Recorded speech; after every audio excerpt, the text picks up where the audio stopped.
Hey guys, today is Sunday, November 1st, and I thought it might be a good idea to put together a video of what I've been talking about with teachers the last couple of weeks about concurrent and hybrid instruction. Um, and go through a couple different scenarios and show you what what you can look forward to in this new environment as we welcome students back on the 12th. So this right here, this presentation was put together by Department of Teaching and Learning and given to the ITSs to share with all of their schools. And I think it's got a lot of very good, useful information in it. It's not going to apply to everyone and every classroom, but I'm going to leave everything in here and go through it just as if it would, because I just never know what's going to spark another thought for you all and what might be helpful to each of you. So first thing, don't overthink this, you've got it. Start basic and work up to more complicated stuff. You're just going to be teaching a couple kids in your classroom and a couple kids on the computer at the same time. We're not doing an intricate theatrical performance. It's just regular teaching. But before you go into this on the 12th, with your students, if you haven't already gotten to that point, you're going to want to think about some things and things to consider before the kids come back. Obviously, you're going to want to come in and set up your room. And this year's setup is a little bit different than all other years. This year, you're trying to figure out where to place your laptop in relation to the ViewSonic board, in relation to your students, all while maintaining distance, but at the same time, trying to give yourself as much room to move around as possible. So think about how you physically want to set up your room, not what decorations are going to go on what bulletin board or stuff like that, but think about how you actually want to set up your room so it's going to work for you. All of the furniture has already been placed in your room as far as student desks and teacher desks and stuff go, but you may find that it's on the wrong wall. Your teacher desk is in the wrong place and you'd like for it to be somewhere else. So if you are wanting to move something, please check with administration before moving it to make sure that social distancing guidelines can be followed. As with any technology plan, anytime you want to incorporate technology into your classes, have a backup plan. Because if you don't, it's a guaranteed way to, or it's a way to guarantee that the internet is going to go down or something is going to break and it's just not going to work the way you want it to be. So always have a backup plan for both your face-to-face students and your virtual students. Think about your instruction and what things are going to change about that and how the best way to give the content to your students is, both those face-to-face kids and the virtual kids. Think about and practice how you're going to do feedback, how you're going to debrief with them, what it is that you want them to gather from the day that you have with them. Think about your device, the one that is physically connected to the ViewSonic board in your classroom. It's not the same laptop that you've been working on since March. It's a different one. Very, very similar. Some numbers are different in the model and that's about it. But think about that device. Has it been imaged lately? Most of them have, but that process itself isn't perfect either. So you want to check it, see how fast it's moving, maybe even see how many people have logged into it by looking at the users. The more profiles that the laptop has on it and the more people who have used it, the more memory that you're actually going to use or you're actually going to lose. The process of re-imaging can take a couple of hours. So don't expect to come in Thursday the 12th that morning and go, oh, my computer needs to be re-imaged. Hey, Camille, can you do this for me real quickly? It takes a couple hours. Make sure you check that laptop, log into it several times, let it sit, get the updates that it needs. And each day before you leave, make sure you restart your laptops and just leave them on. Leave the lids open. You don't have to be logged into it. Just have it powered on so it can catch the updates that come through at night. Department of Technology has made it so that updates come through more often now. And that's why you're getting all these messages about restarting your devices so frequently. If you find that you need other bits of technology in your classroom, check with Camille, our TST, on that. See if she's got what you need. But she and I are also saying the same thing. The more technology you add, the more things can go wrong. So we want to keep things simple.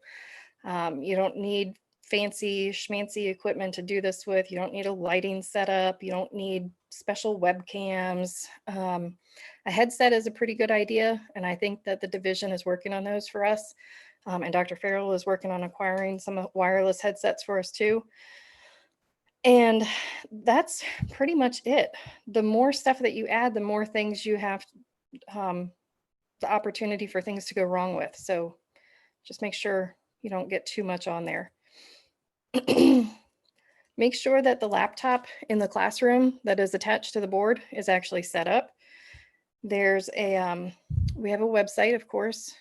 If you go to the staff bookmarks over here in the top left corner, and you click on that and you come down here to FCHS Google Team site, it brings you to this page, well, this menu over here.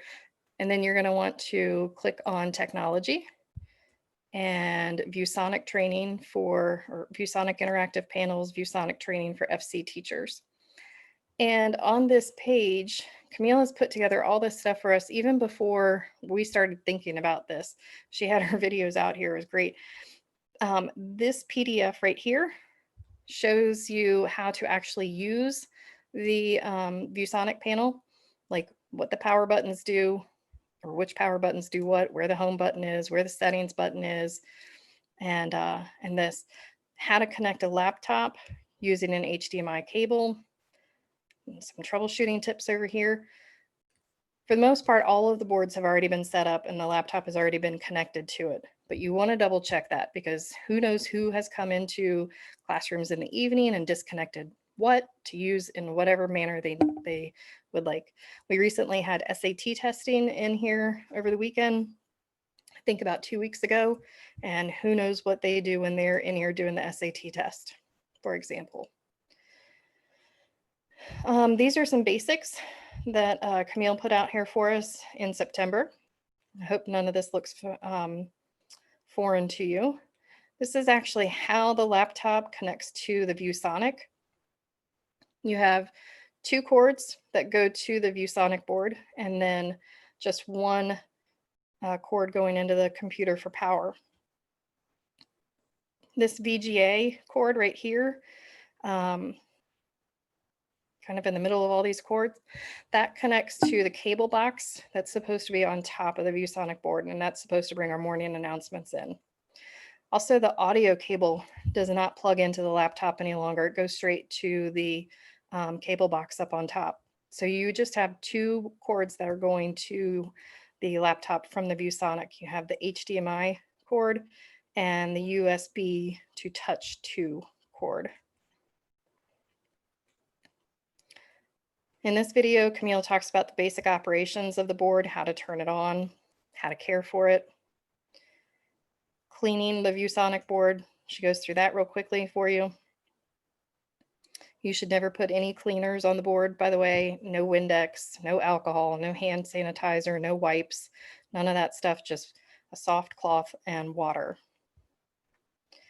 In this video, she talks about using VCast sender and VCast receiver. It's a way that you can not have your board physically connected to the laptop. That might be helpful if your teacher desk is sitting across this on the other side of the classroom. This video here is very important, getting ready for hybrid or concurrent teaching, how to extend your display. More on how to extend your display. It's more of a close-up view in this video of the laptop screen and what you're looking for here with rearranging the display monitors.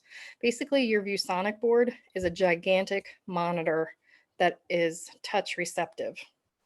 So it gives you more real estate space, if you will, to put your presentation up and have separate stuff on your laptop.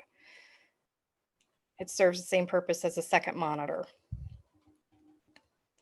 In this video right here, this is a really super video about how to Zoom using your ViewSonic and your laptop.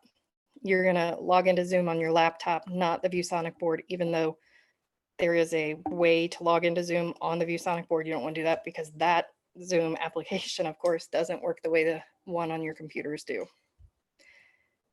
You'll find these little signs on the bottom of each of the boards. Only clean the screen with water. Use your laptop either to duplicate or extend your screen, and don't log into anything, any browsers or any applications on the ViewSonic board. They're hard to log out of, and they don't work the same way that you're used to having your computer stuff work. So don't forget about that site that she has for you. Again, that's in Staff Bookmarks, FCHS, Google Teams site, and ViewSonic Interactive Panels, ViewSonic Training for Teachers.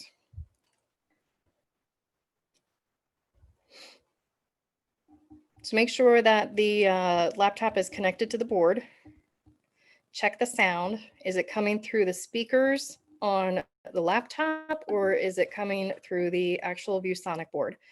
If you're going to have Zoom open on your laptop so you can talk to the kids at home, you're not going to want to have any other Zoom applications open. Like, you don't want to have kids in the classroom on Zoom and with their sound on. Everything else is going to have to be muted so that you don't get this giant screeching feedback issue.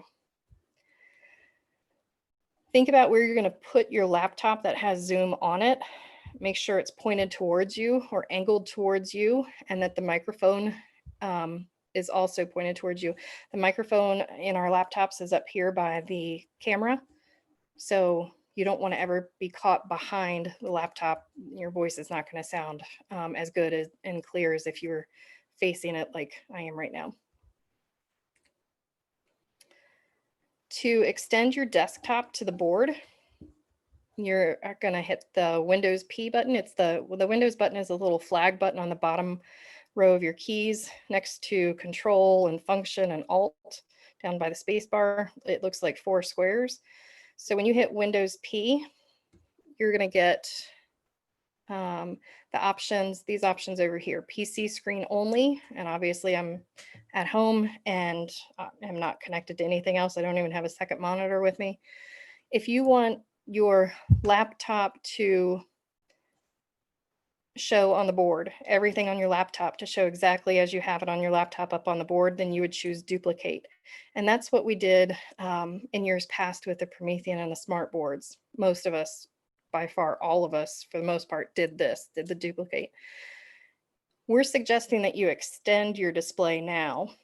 You're going to have, and that's going to set you up in the situation where you can have Zoom on your laptop and you can have your lesson over here on the ViewSonic board. Again, that's the Windows P button. You hold down the Windows button and then you hold down the letter P button, P for project, I suppose. I don't think we have too many people using Chromebooks as teachers, but if you are using a Chromebook and it is hooked up, physically hooked up to the board, it should automatically detect the whiteboard and extend the screen if it's turned on. Additional stuff. I'm not seeing too many people use document cameras anymore. So I think for the most part, those have gone away, but make sure if you are using one somehow or for some reason, make sure that it is set up correctly, plugged in the right way. I have seen people purchasing webcams, ones that are a little bit better than the ones that we have on our laptop. Make sure that you know how to operate those. And a couple of folks have started using wireless headsets or earbuds or earpods or some knockoff version or some really fancy version as well.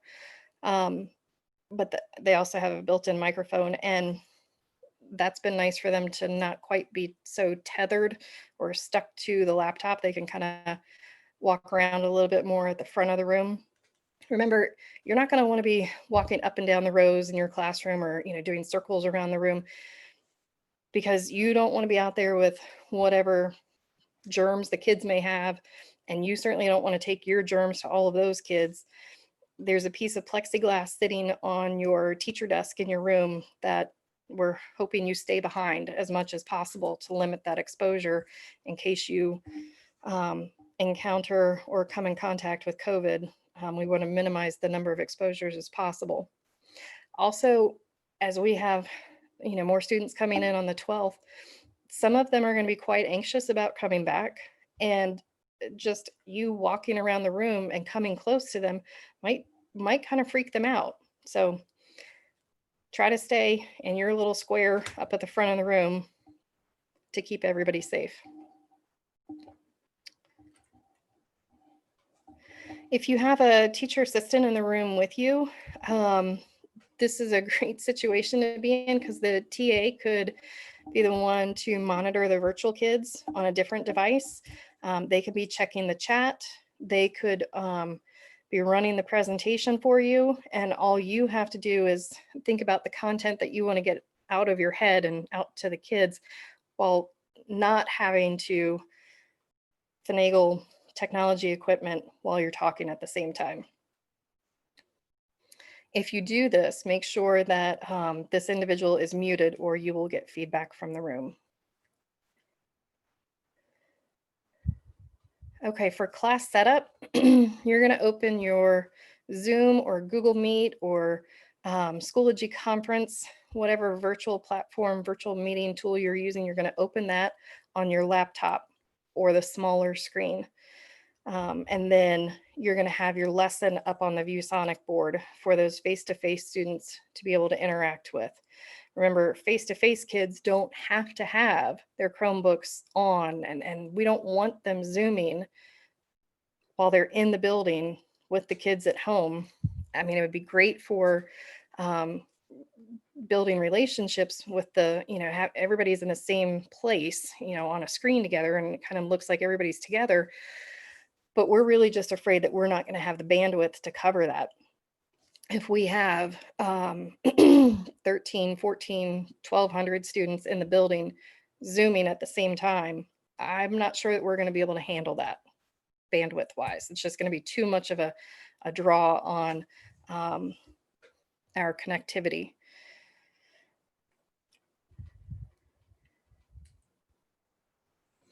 Keep in mind regarding the laptop that's connected to the board, well, any laptop really, that the more tabs that you have open, the harder your device has to work. Organize your content and your lesson in Schoology or even a Google Doc just for the flow of class, just to make it a one-stop shop. Like if this were my website, I would have, all of my lesson stuff down here and I could just click from there. Or if I'm using a presentation, I could have hyperlinks in here. That's where I would hyperlink to something, just make it as streamlined as possible. And that does require a little bit of advanced setup and kind of thinking and planning. If you're using Securely Classroom, be mindful of tab limits and consider how many tabs you open for students to follow along. That's like if you're sending links out to them. This is how to extend and present using the ViewSonic board in Google Meet and in Zoom. We are largely a Zoom school. I think we have about 5 or 10 teachers that are using Google Meet. So I'll start with Zoom over here. When you launch Zoom, be sure it's on your laptop screen, and your presentation window is open also on your laptop screen. You're going to click on the share screen, the green button at the bottom, and choose your extended screen icon. It's usually the second one in the list. Today for this, I think I just chose the show my entire desktop, the first one. Again, I don't have a second monitor or board here at home with me. Thank goodness. Actually, I think we'd probably like having an 80-inch flat screen panel here at home if we had cable. If you need to show a video with audio, when you share your screen, make sure that in Zoom you have checked those 2 boxes at the bottom to share your computer sound and to optimize screen sharing for videos, and then click share. These are the directions for Google Meet. for sharing your screen in Google Meet.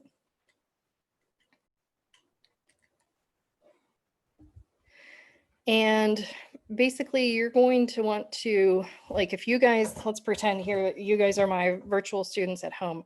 I'm actually talking to you guys right now, and then my regular classroom kids are going to be over on this side of me. So I'm talking to you guys virtually, and I'm going to turn and talk to the classroom kids over here, and I'm going to turn back, and I'm going to turn this way and that way. And remember, you want to do visual cues with your virtual kids.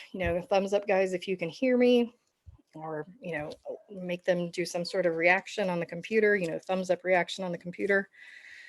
Be mindful of things that you're referring to on the screen, that you need to start screen sharing appropriately. And I have a yellow circle. You can probably see that around my mouse right here. It's not terribly bright, and I wish I had a red circle around it, but honestly, I haven't figured out how to do that yet. This is something that can actually make a huge difference for the virtual kids, having that mouse or cursor highlighted in some way. I noticed it a few days ago when I was watching some class recordings for my own student, my own 13-year-old. It was very hard to quickly follow the health instructor, getting them logged into a different program.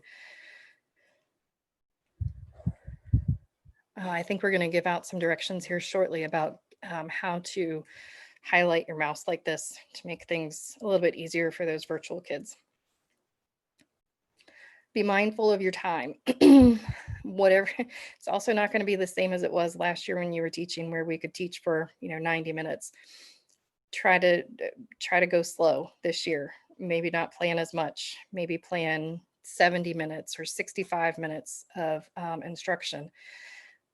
Be mindful of that you're not going to be able to get through everything, but it's better to cover some stuff very deep and make sure that there's understanding with that. I read somewhere where you only need to do, I think it's like 60% of the material in order for students to do well on an AP test. Don't hold me to these statistics, but it was something crazy like that. I'm like, really, you only have to get through that much content in order for the kids to get a great score on the AP test. It was something very low. So apply the same thing here. We haven't heard about SOL testing. Who knows what the standard is going to be this year for that sort of stuff. But I know that administration is adjusting their the way they're thinking about doing evaluations, and it's just a totally different year. So don't forget that. Some of the content that you're presenting to your students in class, it might be something that is better flipped or presented asynchronously for the virtual learner. For example, like tests. I wouldn't waste class time giving tests. That's something that the students can do at home. Everybody can do at home.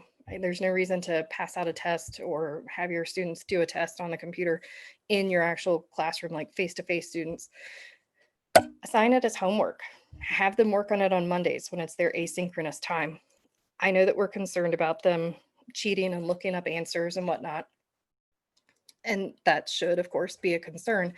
And the way around it is to ask questions that they cannot Google, things that they can't look up.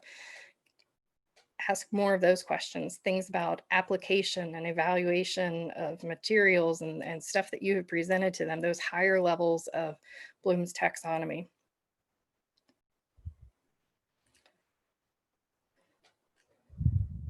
This down here is a good link that I would like for you to check out about best practices for virtual instruction. And then these next couple of slides are hidden while presenting, but I like them a lot. I don't know why they hid them. It doesn't really matter. This is how to facilitate a whole group conversation when you have face-to-face and virtual kids. Couple suggestions here. Stop presenting your Zoom board. Turn your laptop so that the built-in webcam or the webcam that you have attached to the top of it allows virtual students to see your face-to-face students in the classroom so that they can see each other. Put Zoom in the grid view and project it on the interactive board to allow face-to-face students to see the virtual ones. Make sure the sound of the ViewSonic is up loud enough so that when a virtual student speaks, all the face-to-face classroom students can hear what the virtual kids are saying.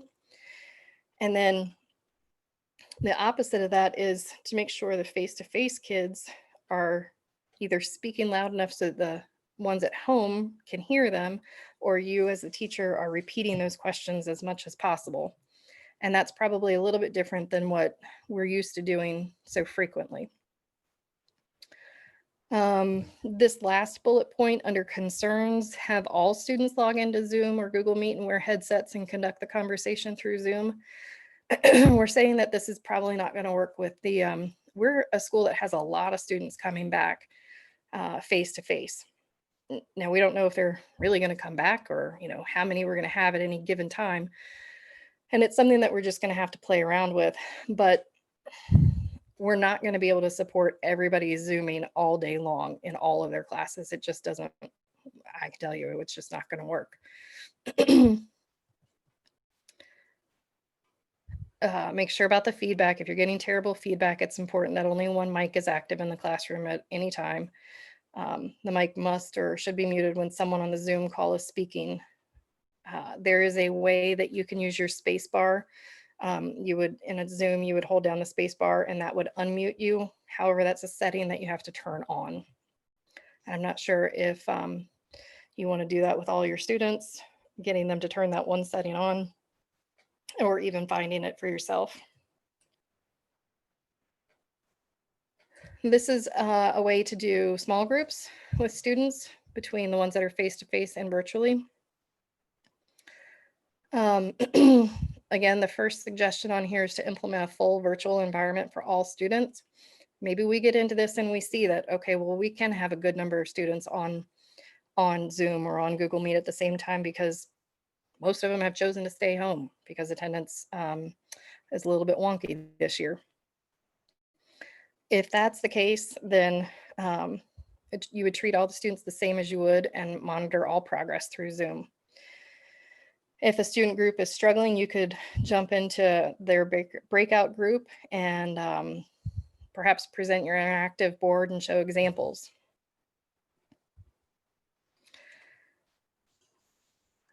A concern down here, why would you put your face-to-face students on Zoom? Students should be collaborating and providing assistance to each other regardless of their environment. I should back up and say that we don't want to put the face-to-face students, I think this is a given though, we don't want to put the face-to-face students in literal small groups together because that's not going to support social distancing any. We don't have that set up in our school where they have plexiglass dividers or anything. And I'm not even sure if that would be sufficient. I haven't even asked about that because it's not something that's available to us. But if you do put your face-to-face students on Zoom, doing so allows those students to stay safely distanced at all times and working collaboratively with others. Here's the same thing about assessments that I was talking about a little bit earlier. You're going to want to give the same assessment to both sets of students, your virtual ones and your face-to-face ones. You're going to use Schoology, of course, publish your test in Schoology. We have given out instructions on test quiz and assessments and which ones you would want to use in which situations. I'm seeing a lot of teachers using assessments for all sorts of stuff, all sorts of creative things, because it can self-grade so many different types of questions. I see teachers using assessments for like homework assignments, for class discussions. So just because it has the name assessment, don't think of it as just a test. Use digital tools like Flipgrid for presentations or performance-based assessments. Here's the part about the security. I prefer Securely over Lockdown Browser now for so many different reasons. Lockdown Browser only works on school devices. Yes, it can be installed on personal devices, but you and I both know that students aren't going to set up that lockdown browser with the same settings as the division has set up the division lockdown browser for the Chromebooks. So securely is the way to go. However, that also does require that students use their school issued Chromebooks.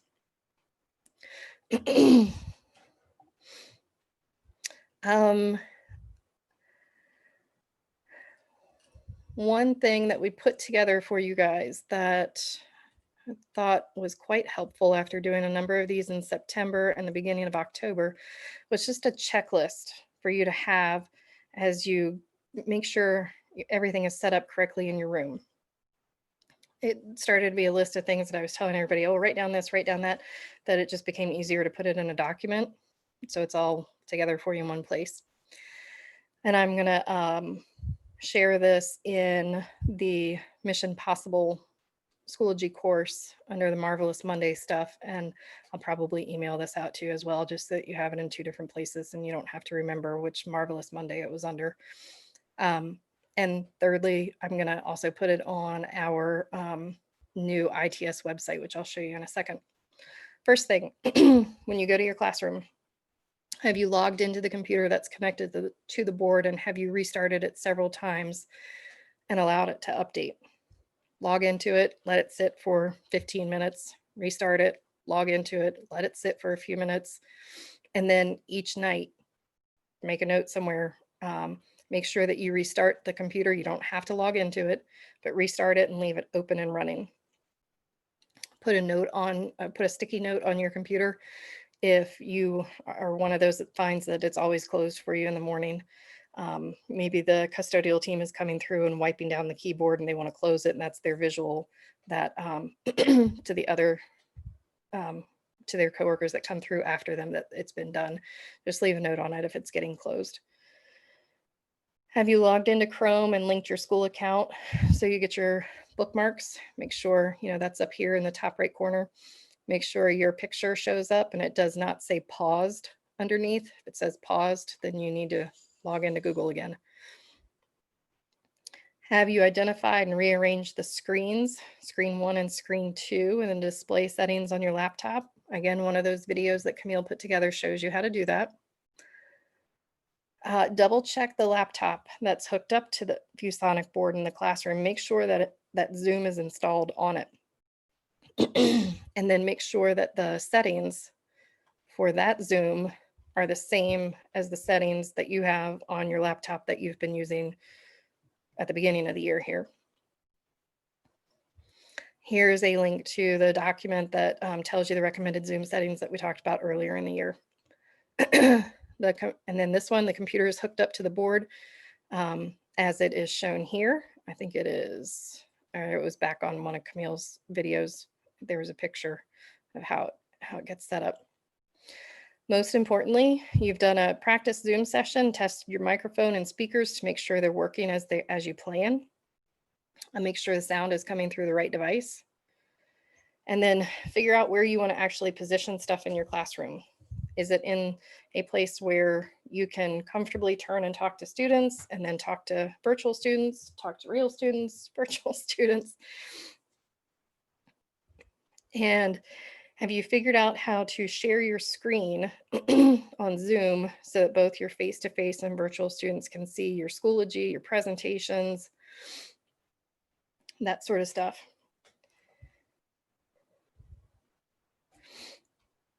Check the computer that is hooked up to the board and make sure it's got all the software that you need on it. I don't know all the different programs that you guys may use with your different content areas.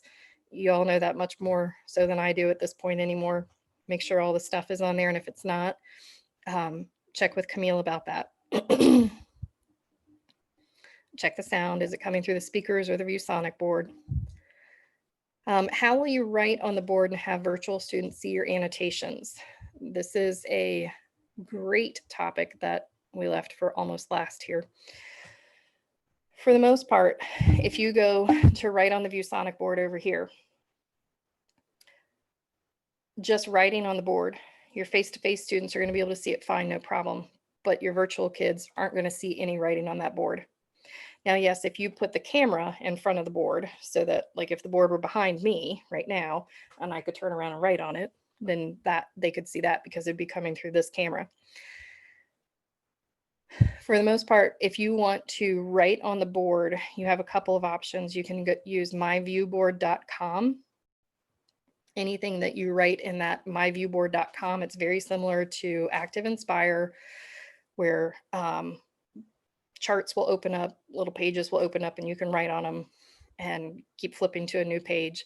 That will show up. You can also remember, pull up the whiteboard in Zoom, annotate on that. Students will see that. And I believe you can do the same thing with Google Jamboards.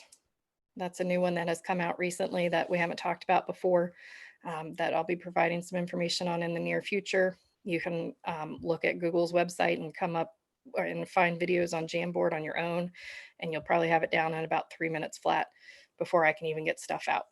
But that's another option for you. Just make sure that you're remembering to consider how your students at home, the virtual students, are going to be able to see what you're actually writing on the board. We have said to, make one lesson. Obviously, you don't want to make two totally separate lessons, for one lesson for your face-to-face kids and one lesson for your virtual kids. We're already doing enough. Make your lesson for your virtual students. The reason why, it's easier as teachers to adapt our lesson on the fly to the students that are face-to-face in our classroom. That's easier for us than adjusting our lesson for the virtual students at a moment's notice. That's very difficult. Even though you guys have made huge strides with technology and have learned all sorts of cool new tricks and stuff, that will probably unnerve a lot of you if you have to make adjustments on the fly to your virtual teaching. So when you're writing that lesson and you're coming up with the activities and stuff, do it with the face-to-face students in mind, and I'm sorry, did that backwards. Do that with your virtual students in mind and adjust for your face-to-face students. So this is the link to the Google Teams site. This is, and actually, let me go back to that for a second because I want to show you this. All right, so this is the Google Teams site, FCHS Google Teams site right here. And this is what it looks like when we first come to it. I have added a new page, instructional technology, right here underneath of master schedule. This is where I'm putting all of Lauren's and my stuff, and all of Camille's stuff is going here under technology right here. Oops, I wanted to click here. Instructional technology, a little bit about Lauren and I, phone number, blah, blah, blah. This is what we do. These are questions that we get asked often. How do I add a co-teacher to my Schoology course? How do I use Flipgrid? How do I adjust my notifications? How do I log parent contact in Synergy? How to use Schoology analytics securely, gradebook setup, teaching and learning Schoology group join codes. I'm going to put this concurrent instruction presentation and this teacher checklist down here at the bottom underneath of, actually, no, I'm going to put it at the top. Concurrent instruction and the checklist right up here at the top for you. So don't forget that Camille's got her stuff over here, and she's got so much good stuff on her page. Stuff about passwords, Chromebooks, how to install Google File Stream, printers and copiers, ViewSonic stuff, our personal favorite service desk tickets, securely certificates, all of that stuff.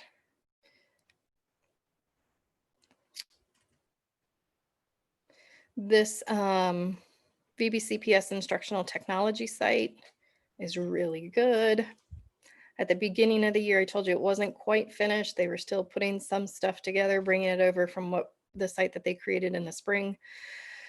But this is where you'll find resources on ClassLink, how to use what's in ClassLink and how to use it, Securely Classroom, WeVideo, PlayPosit, all sorts of videos. Holy cow. An entire section devoted to virtual learning, an entire section devoted to concurrent learning. It goes through the basic setup, supporting simultaneous teaching of remote and face-to-face students, some quickie tech tips about same thing as what Camille has done, the slideshow that I went through, and then all of these articles down here. There's not a lot of research out there for what we've done or what we're doing right now because it's never been done before, but at least there's some things, and we've started to keep track of them and curate them right here. I also have G Suite Enterprise for Education stuff over here. And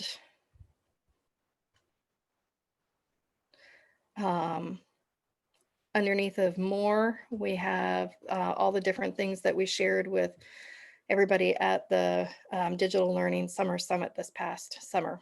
So I encourage you to take a look at this site and especially pay attention to concurrent learning and virtual learning. Lots of good stuff in these two things right here. And I think there's one more. Oh, this is the presentation. So I'll put all of this over here on the ITS portion of this Google Teams site.